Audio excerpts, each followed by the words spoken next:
Welcome to study with ज्ञान प्रकाश। देखिए friends, बहुत सारी जॉब्स होती हैं और कुछ जॉब में जलवा अलग होता है।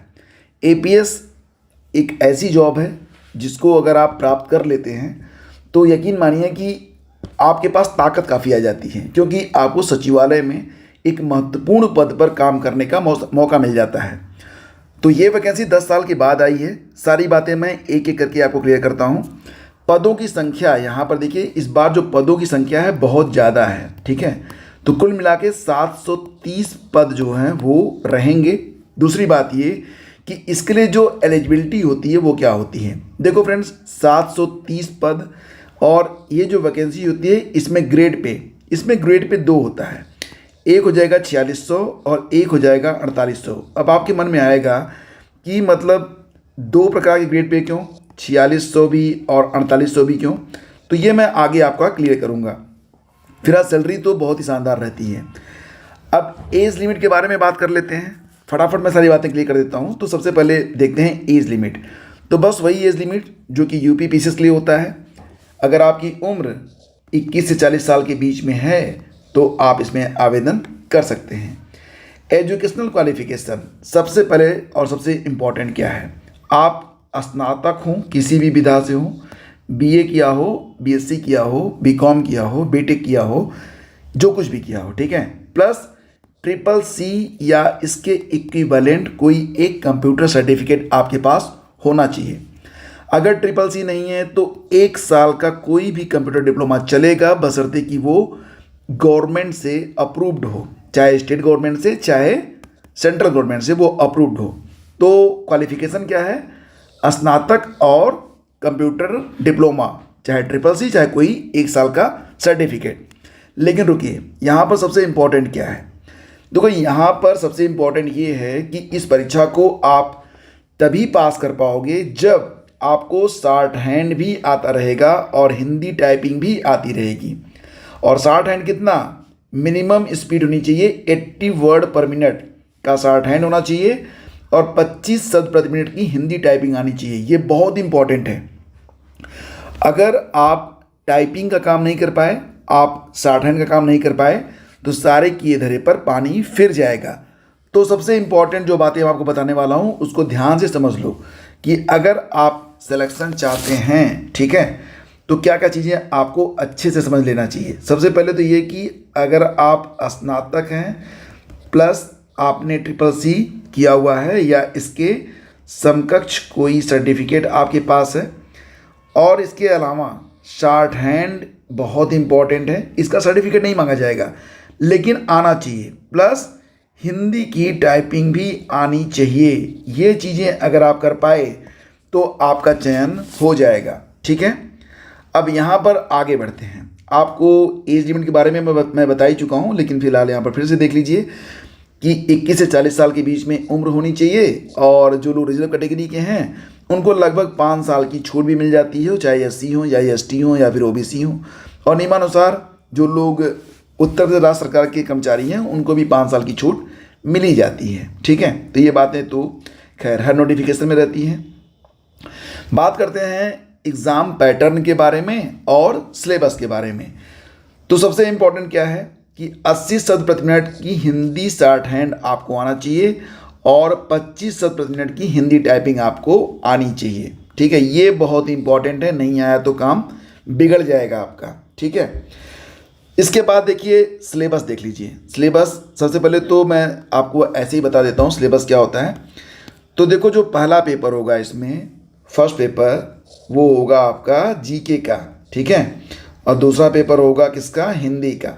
यही जो 2 पेपर होंगे ये आपकी प्री परीक्षा के लिए होंगे।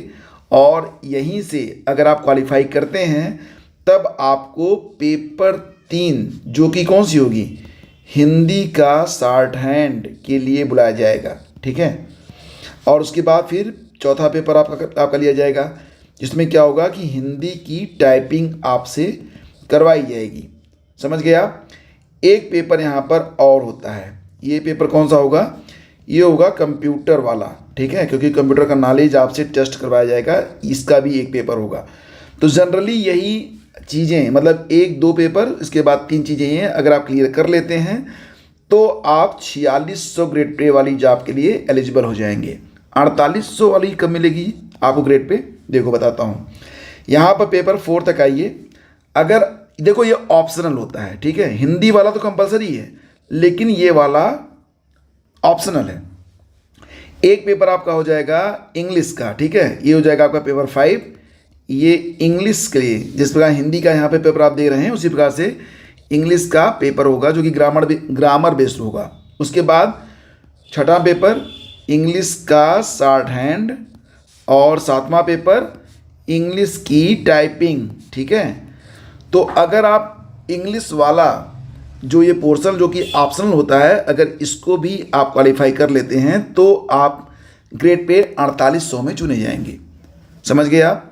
मतलब केवल ये तो कंपलसरी है, हिंदी वाला तो कंपलसरी है, लेकिन अच्छा इंग्लिश वाला आप छोड़ भी सकते हैं, लेकिन अगर आप इसको क्वालिफाई कर लेते हैं तो आपका ग्रेड पे जो है वो इंक्रीज हो जाता है, ठीक है।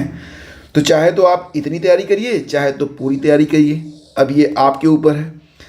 अगर इंग्लिश में भी शॉर्ट हैंड सीख सकते हैं तो सीख लीजिए, इंग्लिश में टाइपिंग भी सीखना है तो सीख लीजिए, इंग्लिश से ग्रामर भी आना चाहिए। ये चीज़ें अगर इंक्लूड कर लेते हैं तो आपकी सैलरी बढ़ जाती है। नहीं तो ये तो हो ही जाएगा आपका, ये तो कंपलसरी है। मतलब चाहे तो सब्जेक्ट थोड़ा सा कम रखिए सिलेबस, चाहे तो बढ़ा लीजिए, तो इससे आपके ग्रेड पेपर प्रभाव पड़ता है। तो उम्मीद करता हूँ कि अब आप बात को समझ गए होंगे, ठीक है। अच्छा, पहला पेपर देख लेते हैं जो कि जनरल नॉलेज का होगा और ये 2 घंटे का पेपर रहेगा, ठीक है। 100 नंबर मैक्सिमम मार्क है। ध्यान से देखिए कि ये जो है questions will be objective type. ये जो क्वेश्चन होंगे जनरल नॉलेज वाला जो पेपर होगा वो ऑब्जेक्टिव रहेगा, ठीक है। और बाकी चीज़ें यहाँ पर समझिए कि स्नातक के स्तर के प्रश्न आपसे पूछे जाएंगे।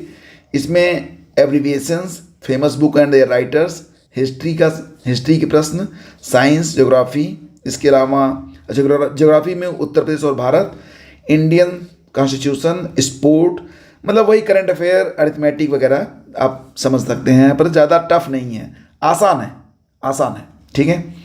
पेपर 2 को देखते हैं। हिंदी का पेपर होगा, हिंदी ग्रामर का पेपर है। क्या क्या पूछा जाएगा? अब हिंदी जो है रिटेन, मतलब कि ये रिटेन में होगा, ठीक है। जीएस का जो पेपर है वो ऑप्शनल है, ये रिटेन में होगा। तो यहाँ पर आप देख सकते हैं कि अपठित गद्यांश, प्रश्नोत्तर, अपठित गद्यांश का शीर्षक, संक्षेपण, पत्र और कार्यालयी विभिन्न पत्रों का आलेखन, मुहावरे, लोकोक्तियाँ, विभिन्न शब्दों का एक शब्द, तो इस प्रकार से। और हिंदी निबंध भी इसी में लिखवा लिया जाएगा आपसे। 25 अंक का निबंध आपको लिखने के लिए मिलता है। 2 पेपर हो गया, आपका प्री का पेपर हो गया। इसी के आधार पर अगर आप क्वालिफाई करते हैं तब कुछ दिनों के बाद आपको पेपर 3 के लिए बुलाया जाएगा, जो कि किसका होगा? हिंदी शॉर्ट हैंड का होगा। चौथा पेपर हिंदी टाइप राइटिंग का होगा।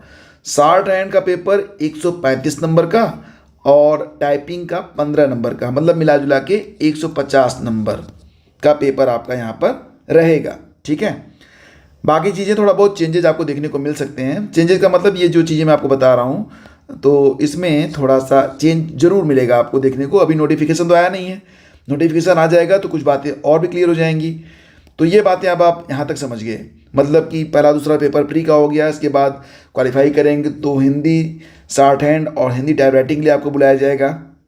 इसके बाद अगर आप शामिल होते हैं इंग्लिश के लिए भी, तब इंग्लिश का भी एक पेपर आपका होगा और इंग्लिश शॉर्ट हैंड और इंग्लिश टाइप राइटिंग का भी पेपर आपसे लिया जाएगा, ठीक है। लेकिन इंग्लिश वाला जो पोर्शन है ये तो ऑप्शनल है, लेकिन कंप्यूटर वाला ये कंपलसरी है। कंप्यूटर में क्या क्या पूछा जाएगा ये कंपलसरी है, ध्यान देना इस पर। 100 नंबर का और टाइम मिलेगा आपको 1.5 घंटे का, ठीक है। सिलेबस क्या है? सिलेबस आप यहाँ पर देख सकते हैं। Basic knowledge of working in Windows and Linux operating system, platform of desktop, laptop with peripherals like printer, microphone, speaker, Microsoft word और ऑफिस, स्प्रेडशीट क्या होती है, वाइड वेब ब्राउज़र, मतलब बाकी चीज़ें ईमेल वगैरह है, ज़्यादा कुछ नहीं है, पावर पॉइंट, पीडीएफ, तो यही सब रहता है इसमें, ठीक है। लेकिन इम्पॉर्टेंट है भाई, मतलब रहता तो कम है तो, लेकिन पढ़ना तो पड़ेगा आपको, क्योंकि बात सिलेक्शन की है, ठीक है। तो हवा में तो कोई काम होता नहीं है। तो अब आते हैं हम लोग अपने फाइनल कंक्लूजन पर कि किसको किसको ये फॉर्म भरना चाहिए। देखो, सारी चीज़ें आपके मन पर होती हैं। मन के हारे हार है, मन के जीते जीत। तो अगर आप जीतना चाहते हैं तो आपको जो है पीछे तो नहीं ही हटना है। अगर आप स्नातक हैं, ठीक है, आप ग्रेजुएट हैं प्लस CCC आपने किया हुआ है, नहीं किया हुआ है तो अभी भी अप्लाई कर दीजिए, ठीक है। अभी जनवरी चल रहा है ना, तो फरवरी वाले में अप्लाई करेंगे तो ये आपको जो है फरवरी, मार्च, अप्रैल, मई तक आपको सर्टिफिकेट मिल जाएगा और परीक्षा भी तभी तक होगी, तो आप कर सकते हैं, ठीक है। और इसके बाद दूसरी बात कि आपको जो है ना टाइपिंग पे मेहनत करनी पड़ेगी भाई। टाइपिंग मैंने जो हिंदी की टाइपिंग है वो मैंने खुद से सीखी है। मैं मंगल पे भी टाइप कर लेता हूँ और कृति देव पर भी कर लेता हूँ। ये टाइपिंग दोनों मैंने घर पे सीखी, खुद से सीखी। टाइम लगा, लेकिन आज मेरी स्पीड इतनी अच्छी है कि मैं उतना तेज़ लिख नहीं सकता जितनी तेज़ मैं टाइप कर सकता हूँ। चाहे हिंदी में करवा लीजिए चाहे इंग्लिश में करवा लीजिए, तो मतलब सब कुछ आपके प्रैक्टिस पर है। और हाँ, बता दूँ आपको कि मैं अबाउट लगभग 5 से 7 पेज पर डे टाइप कर ही लेता हूँ। लेकिन ज़्यादातर टाइपिंग जो मेरी होती है वो हिंदी में होती है। जो लोग मुझसे पढ़ रहे हैं उनको पता होगा कि जो भी स्लाइड बनता है ना, पावर पॉइंट जो मैं आपको पढ़ाता हूँ, सब मैं खुद ही बनाता हूँ, ठीक है। तो काफ़ी मेहनत मुझे पड़ जाती है, लेकिन ये काम मैं करता हूँ क्योंकि इससे मेरी स्किल जो है वो निखरती है, ठीक है। तो इसके बाद बात आती है शॉर्ट हैंड की। तो शॉर्ट हैंड सीखना कोई मुश्किल काम नहीं है। मिला जुला के सारी बातें आपके इस बात पर निर्भर करती हैं कि आप चाहते क्या हैं। अगर करना चाहते हैं तो कर सकते हैं। वैसे भी कहा गया ना कि अगर करना है तो दिल लगा के करो, नहीं तो छोड़ दो, मतलब जान लड़ा दो या फिर जाने दो। खैर, एक बार आपने जान लड़ा दी, नौकरी पा गए तो ज़िंदगी पर मौज है, नहीं तो फिर ज़िंदगी पर जानी तो लड़ानी पड़ती है भाई। घर से बाहर निकले और फिर वही, और अपनी बेबसी और अपनी लाचारी ये बर्दाश्त नहीं होती कभी कभी। इसलिए कभी कभी लगता है कि ठीक है, कोई बात नहीं, जो करना है वो कर लेंगे, लेकिन इस जॉब को लेके रहेंगे। और एक बार जॉब मिल गई तो फिर शानदार शहर, शानदार सैलरी, इज्जत, सबसे ऊपर इज्जत और सम्मान। सम्मान इज्जत एक ही चीज़ की अलग अलग, ये बताओ। फिलहाल आप सभी को शुभकामनाएं। मिलते हैं आपसे अगले वीडियो में। तैयारी करना चाहते हैं तो चैनल को सब्सक्राइब कर लीजिएगा, बेल आइकन को प्रेस कर दीजिएगा। एक अलग ग्रुप बनाऊंगा, अलग तरीके से इसकी तैयारी कराऊंगा। तो जितने भी लोग ग्रुप में ज्वाइन होना चाहते हैं, वीडियो को लाइक करके नीचे कमेंट कर देंगे कि want to adding in your group. Thank you so much.